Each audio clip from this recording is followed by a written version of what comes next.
நாம் சின்ன வயசில் நிறைய கதைகளை கேட்டிருப்போம்.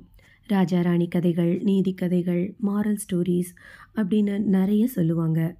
அப்படியான சிறிய வயது கதைகள் நம்முடைய முதுமை காலம் வரைக்கும் நமக்கு தேவையான எத்தனையோ மிகப்பெரிய அறிவு புதையலையே அடக்கி வச்சிருக்குங்கிறது அந்த சின்ன வயசில் நமக்கு தெரிய வாய்ப்பில்லை.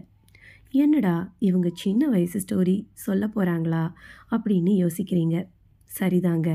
ஆனால் இப்போ அந்த கதையை கேட்டு தான் பாருங்களேன், அப்படி என்ன இருக்குன்னு. சரி, கதையை கேட்கலாம் வாங்க. இன்னைக்கு நாம் கேட்க போகிற கதை சின்ன வயசில் நாம் கேட்ட அவலட்சணமான வாத்து. அதாவது இங்கிலீஷில் த அக்லி டக்லிங்னு படிச்சிருப்போம்.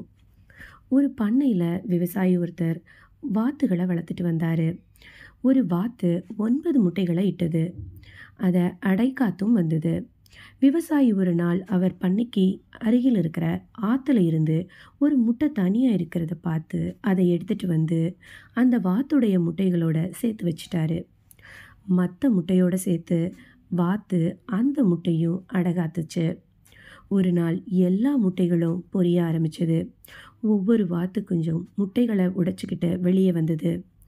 எல்லா வாத்து குஞ்சுகளும் அப்படியே தாய் வாத்தை போலவே அழகாக இருந்தது. கடைசியாக அந்த 10வது முட்டையை உடைச்சிக்கிட்டு வெளியில் வந்த வாத்து குஞ்சு மட்டும் கொஞ்சம் வித்தியாசமாக சாம்பல் நிறத்தில் இருந்தது. எல்லா குஞ்சுகளும் அந்த சாம்பல் நிற குஞ்சை பார்த்து பரிகாசமாக சிரிச்சது. தாய் வாத்தோ அந்த 10வது சாம்பல் நிற வாத்து குஞ்சை தன்னுடைய பக்கத்திலேயே வச்சு பாசமாக பார்த்துக்குச்சு. அம்மா இல்லையா?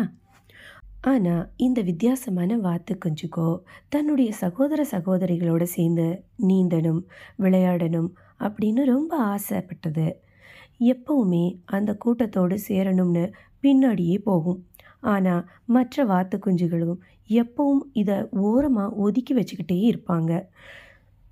எப்பவும் இந்த சாம்பல் நிற குஞ்சை கேலி பண்ணுறதும் கிண்டல் பண்ணுறதும் தொடர்ந்து நடந்துக்கிட்டே இருந்தது. இதனால் ரொம்பவே மனசுடைஞ்சு போன அந்த வாத்து குஞ்சு, நான் மட்டும் ஏன் இப்படி அவலட்சணமாக பிறந்தேன், என்னை எல்லோரும் இப்படி பரிகாசம் பண்ணி கேலி கிண்டல் செஞ்சு தனிமைப்படுத்துகிறாங்க, நான் இந்த உலகத்தில் வாழ தகுதியே இல்லை போல அப்படின்னு நினச்சி தண்ணீரில் மூழ்கி உயிரை விடுறதுக்காக ஆற்றை நோக்கி போச்சு. அழுது கொண்டே தண்ணிக்குள்ளே இறங்கி போன அந்த வாத்து தன்னுடைய பிம்பத்தை தெளிவான அந்த தண்ணீரில் ஒரு கணம் பார்த்துச்சு. என்ன ஒரு அதிசயம்! அது தண்ணீரில் கண்ட காட்சி தான் ஒரு அவலட்சணமான வாத்து இல்லை, தான் ஒரு அழகான சாம்பல் நிற அன்னப்பறவை. அதன் இனமே வேறு. தான் நினைத்தது எவ்வளவு பெரிய தவறு! தான் யார் என்று தெரியாமல் எவ்வளவு பெரிய தவறை செய்ய இருந்தோம் அப்படின்னு உணர்ந்து ஒரு தெளிவு பிறந்தது. சந்தோஷமாக தன்னை வளர்த்த தாய்க்கு நன்றி சொல்லி நிம்மதியாக தன்னுடைய வாழ்க்கையை தேடிச் சென்றது. இப்படித்தாங்க நாமளும் நம்ம யாருன்னு நமக்கு தெரியாத வரைக்கும் தாழ்வு மனப்பான்மையில் தான் இருப்போம். மற்றவங்க சொல்கிறது இல்லைங்க, நாம் யாருன்னு நம்ம தான் தேடணும். நாம் யார், நம்ம வழி என்ன, நம்ம சக்தி என்னன்னு நமக்கு ஒரு முறை புரிஞ்சிருச்சுன்னா அப்போ வரும் பாருங்க ஒரு சந்தோஷமும் தைரியமும்.